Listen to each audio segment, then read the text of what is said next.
Ladies and gentlemen, it's hockey time here, back with another video. Today I'm going to be taking you guys through my prediction for the 2022-2023 NHL standings. I'm going to include point totals for you guys so that you can get an idea of what my playoffs might look like if these predictions were to be accurate. In a few weeks here, I am going to be starting a podcast as well. In the first episode of that podcast, we are going to be going through much too early playoff predictions, and I'll be using these standings predictions to kind of formulate my playoffs. So we're going to get started here going west to east, so starting with the Pacific. And first, I do have the Edmonton Oilers at 111 points. I think the acquisitions they made in the offseason just make them pretty far the best team in the West, or excuse me, in the Pacific. A close second to them is going to be Calgary. I have Calgary slotting in with 108 points. Again, similar theme. They made some really good offseason adds despite losing Kachuk and Gaudreau. And from there in the Pacific is kind of where it gets interesting. I think there's a couple teams that make the division a bit messy. My third slot, I do have Vancouver at 100 points even. I think they're a pretty young team. They have a solid core and a fantastic goalie in Thatcher Demko. I do think that this is the year they find themselves in the playoffs with a full season under Bruce Boudreau. And yeah, I hope they find success there. Fourth, I have the LA Kings with 93 points. And fifth, I have Vegas with 93 points as well, but I do have LA bumping them out in the tiebreaker there. Sixth, I have Anaheim with 85 points. And then 7 and 8, it's kind of a coin flip here. I do have Seattle in 7th with 73 points. I think they just edged them out. I like their group of defensemen a bit better as well as their goaltending. I do give San Jose the slight edge up front, but I do have them in 8th with 70 points. So that's my Pacific. Again, I think Edmonton and Calgary are kind of going to run away with it, but the rest of the division could be a bit of a brawl, and it should be pretty interesting to watch. In the Central, another pretty interesting one up top this time. I do have Colorado still leading the division with 107 points. I think all in all, they really don't have too much to worry about, but their goaltending is going to have a question mark until someone comes out and really takes that starting job. But I think they have enough up front and on defense, of course, to pull them into a playoff spot regardless. In second, I have the St. Louis Blues just behind them with 106 points. Largely the same group from the year prior. I think Jordan Binnington's going to have a bounce back here, and I think they're going to be just fine. Third, I have Nashville with 100 points, tied up with Vancouver there. I think another full year of UC Saros, if he can stay healthy, is going to be great. I do expect a bounce back from Kevin Lankinen after his rough year in Chicago, but a new background should give him a good area to refresh there. And I think Nashville just has a pretty strong team all in all. Their D-core is still fine. And adding Nito Niederreiter up front is going to help them, I think, score some more goals. And yeah, I think Nashville is going to be okay there. Another tough battle in the fourth spot for the Central. I do think Minnesota edges out Dallas and Winnipeg. I have them slotted in at 99 points. I had a tough time deciding which teams I wanted making the playoffs in the West. But I think Minnesota just edges out Dallas there for that first wild card slot. And then I do have Dallas in the second wild card slot with 94 points. And again, just edging out Winnipeg, who I think will finish with 89. Winnipeg's a very interesting team for me this year. They have largely the same group that they've had for a couple seasons now. I know there's a lot of turmoil going on with their leadership group there, but they still have the capability, I think, to be a playoff team. They still have enough scoring up front. They have Connor Hellebuck in net. The question there really is just their D group. I think if they have a bounce back season, they're one of those teams I wouldn't be surprised if they made the playoffs, but I do have them in 6th with 89 points. And then the battle of the basement here in the Central between Chicago and Arizona. I do have Chicago coming 7th at 66 points and Arizona in 8th with 63. It wouldn't at all surprise me if both of them have lower point totals than that. But I think there's enough bad teams in the league this year that they're going to be able to accumulate some points and not let the numbers get too ugly. My playoff teams, just to kind of recap it, are Edmonton, Calgary, and Vancouver for the Pacific divisional slots. Colorado, St. Louis, Nashville for the Central divisional slots, and then both Minnesota and Dallas getting the 1 and 2 wild card spots. On our way over to the East here, I'll start with the Metro, and my President's Trophy winning New York Rangers. This is one of those takes that I wouldn't at all be surprised if I'm very wrong on. But again, I think another pretty solid young team. I think Igor Shesterkin's just going to keep getting better. I don't know that he'll replicate the numbers from last year, but I don't think we're going to see a steep drop-off from him by any means. I think the additions they made in the offseason make them better than they were last year. And again, a pretty young team. I expect them to keep getting better as years go along, so they're going to be my President's Trophy winners for these standings. And second, I do have Carolina. I think those two teams are by far the top teams in the division. And again, wouldn't surprise me at all if these two flip-flopped and Carolina ended up being the top of the division. But Carolina in second. I have a bit of concern with their goaltending. I know in my tier list video I had them, I think, in the S tier. But health for both of them is a concern, both with Anderson and Ronson. They're not getting any younger. But if they can both stay healthy, really don't have any concerns about Carolina at all. They're a very deep team up front and on defense. And again, if their goalies are healthy, they're going to be just fine. The third spot in the Metro, I have Pittsburgh with 104 points. They brought back most of their group from last season, and it seems like for the past 10 years, obviously there's been more turnover since, their glory days of, 08 to 2015, 2016. But still a pretty solid team as long as they have Sid, Malkin, Letang, they're going to be just fine. The fourth slot, I have Washington with 94 points. They're going to be an interesting team to watch this year. Darcy Kemper is an interesting add. I think losing Nick Backstrom probably for the season is going to be tough for them. It'll be very interesting to watch Dylan Strome, see what he's capable of at a full-time second-line center line on a team that's not kind of, struggling for error like they were in Chicago. And then, what can they muster offensively and defensively? I think they still have the capability to score a bunch of goals. But I think for them, the struggle is still going to be keeping the puck out of their own net. But I think 94 points is appropriate for the Caps. Just behind them in fifth, I have the Islanders at 91 points. I think having a new voice in the locker room might help them out a bit. Again, I have a lot of confidence in their goaltending duo with Ilya Sorokin and Semyon Varlamov.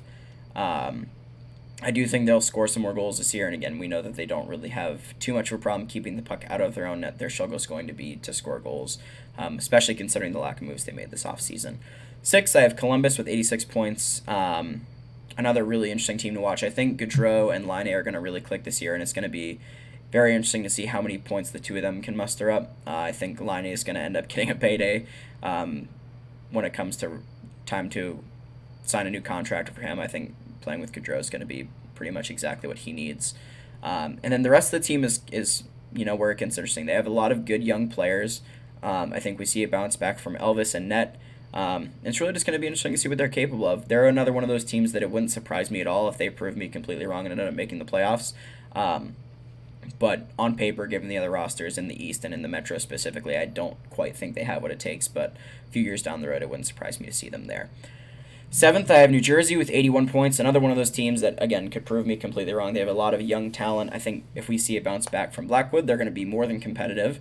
But given their goaltending situation, given their group on defense, I don't have enough confidence in them to really put them above that. But I think 81 points is fine. I think they'll be happy if they get a little bit above that, push for a playoff spot. But I think 81 points is a good spot for them. And then last in the Metro, to nobody's surprise, is the Philadelphia Flyers with 73 points.